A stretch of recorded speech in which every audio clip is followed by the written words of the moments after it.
Hello दोस्तों। पिछले series में हमने देखा था पूरा पाषाण काल के बारे में, जो हमने शुरू किया था लगभग लाखों वर्ष पूर्व और 10,000 वर्षों तक आए थे, यानी 10,000 बीसी तक आए थे। अब हम मध्य पाषाण काल और नव पाषाण काल के बारे में पढ़ेंगे। तो मध्य पाषाण काल का एरा माना जाता है 10,000 बीसी से 7,000 बीसी तक। आपने पहले 10,000 बीसी तक की स्टोरी पढ़ ली थी। अब इंडिया में 10,000 से लेकर के 7,000 बीसी तक में क्या हुआ उसकी स्टोरी पढ़ने वाले। मध्य पाषाण को मेजोलिथिक भी कहते हैं। इसमें छोटे उपकरण का इस्तेमाल शुरू हो गया, इसी कारण हम इसे माइक्रोलिथिक भी कहते हैं। इसका मुख्य क्षेत्र आदमगढ़ में मिलता है। इसमें जेस्पर, एगेट, चर्ट या चाल सेटनी जैसे मटेरियल का उपयोग किया जाता था। इस समय मुख्य कार्य जो इंसानों का था वो आखेट करना यानी शिकार करना। आखेटक मतलब शिकार होता है।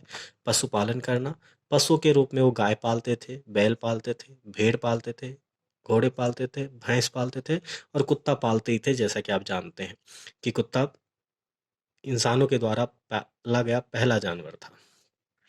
इसके अन्य क्षेत्र बागौर जो राजस्थान में है, लंगनाज, सराय नाहर राय, चोपनी मांडो, महगढ़ा, दमदमा जो यूपी में है, भीमबेटका और आदमगढ़ एमपी में है, सिंगरौली घाटी मिर्जापुर में है, बांदा और बिंद क्षेत्र में पाए जाते हैं।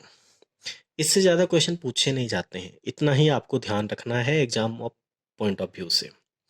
चलो बच्चों, अब हम देखते हैं नवपाषाण काल के बारे में। नवपाषाण काल आप यदि ढूंढेंगे तो आपको 650 यानी 6500 बीसी से लेकर के 4500 बीसी तक का काल देखने को मिलेगा। हम इसे अप्रोक्सीमेट 7000 बीसी से 4500 बीसी तक का काल मानते हैं। इस काल को हम नवपाषाण कहते हैं। इसे इंग्लिश में नियोलिथिक भी कहते हैं, जो टोन्स घाटी के आसपास देखने को मिलता है। सबसे पहले 1860 में सॉरी 1860 में ली मैसूरियर ने ढूंढा था। 1872 में निविलियन बेलारी ने भी इसे प्रूव किया।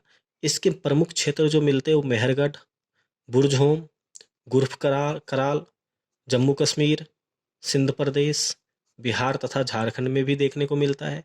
इसके अलावा बंगाल, उत्तर प्रदेश, आंध्र प्रदेश, छत्तीसगढ़ और असम में भी देखने को मिलता है।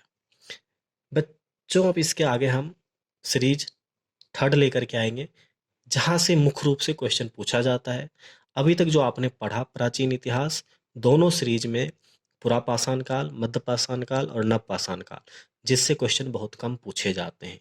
कभी कभी एक दो क्वेश्चन पूछे जाते हैं, तो इसमें ज़्यादा ध्यान रखने की आपको आवश्यकता नहीं है।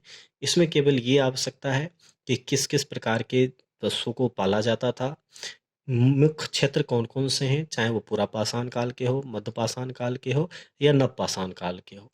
अब जो अगली सीरीज आएगी जो बहुत ही इंपॉर्टेंट होगी, वो सीरीज आपकी आने वाली है ताम्रपाषाणिक काल, जिसे आप सिंधु घाटी सभ्यता भी कहते हैं, जिसके बारे में ज़्यादा से ज़्यादा क्वेश्चन पूछा जाता है। धन्यवाद।